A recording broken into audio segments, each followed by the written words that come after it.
Hello ladies and gentlemen, this is Jamie, aka the Bearded Brit here, bringing you some new Black Ops 3 gameplay, and this is my first ever video on this, and it won't be the last, that's for sure. I used to do Black Ops 2 gameplay like a long time ago, and I'm going to bring that series back, so yeah, enjoy it hopefully. This is a 22/7 Aquarium TDM gameplay. I'm using the ICR1 with Reflex, Grip and Quick Draw, and I like my first impressions. That's what this video is going to be about. It's just going to be like rambling about my first impressions of this game, and it is damn good. Like, I'm really enjoying it so far. Like, I love the rocket boost, like wall ride and little slide and all that kind of stuff. It just adds so much to the game, and like the maps have been really like well made to incorporate it as much as possible, because obviously it is quite a big feature of the game and it would be a bit of a waste if they didn't use it that much, but they really do. Like, they incorporate it a hell of a lot, and that's fantastic. Like, and the fact you can swim as well in this game, I know it's like a ridiculously small thing, but it's so damn cool. Especially in this map, there's like underwater areas where you can cut through the map and get to different places, and it's so good. Like, it's really good. It takes you by surprise. Like the first time I fell in water and actually like swam, I was like, wow, this is mental. This is a new ground for a Call of Duty game, that's for sure.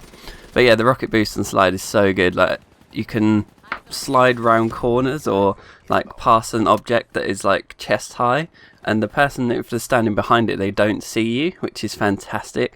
So you can just slide right past an object and appear behind them, and they're just like, how the fuck did you get there? And then they see the kill cam and they're like, oh yeah, that's cool. That's pretty damn cool. Yeah, which I love that. So you can easily get people out of like little camping spots just by sliding right past them, which is pretty cool. Or most maps have like ways of flanking round and getting round to the other side, which is pretty good as well. The maps are so cool so far. Like, I'm really enjoying the maps as well.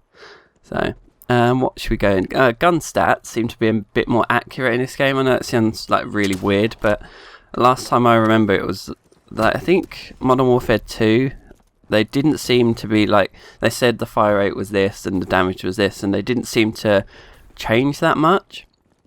Like, the fire rate wasn't really that noticeable, like, of a difference, I didn't think. Whereas this, they seem a lot more accurate. Like, even like a couple of bars difference, you can actually tell in the gun that they are different, which is really cool. So it's, you know, you kind of get the idea of what you're going to be using before you actually like use the gun. You can kind of work out what it's going to like play like, which is pretty cool.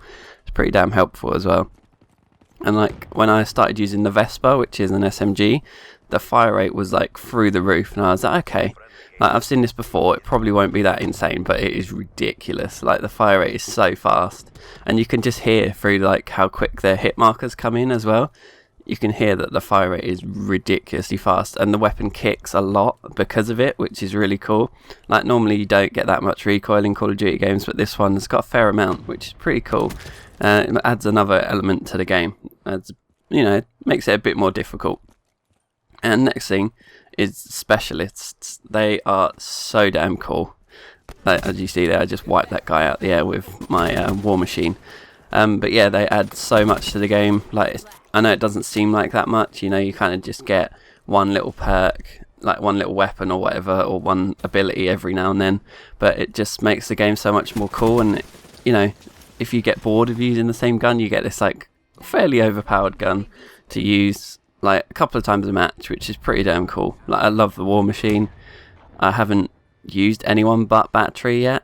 I think that's the name, Battery. I think that's the name anyway. But yeah, I haven't used anyone else like in the whole time of playing it. I've played about 12 hours so far, I think. I'm level like 40 something, so I'm not doing too badly. Haven't played that much though, not like back in the day where I played like every single day like hours and hours every single day. I haven't got the time, unfortunately, to do that anymore, but I will be like jumping back into it, that's for sure. Like, I will be playing a lot of it. So, but yeah, the specialists are cool, and you can customize what you look like as well, which is incredible. Like, before, you literally just, you know, I think before the last couple, I think you could customize, but before that, you really were stuck with what they gave you.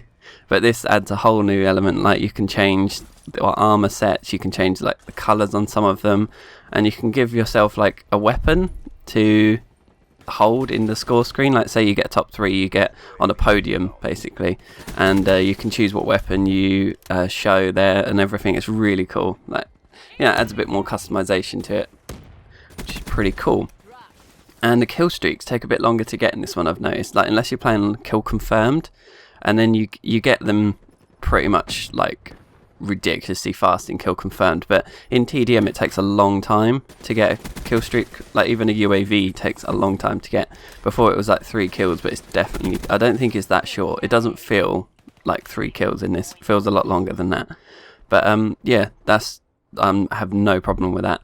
So you don't get spammed with air support all the time, and if someone does get a good kill streak, like a high kill streak reward, you know that they've earned that.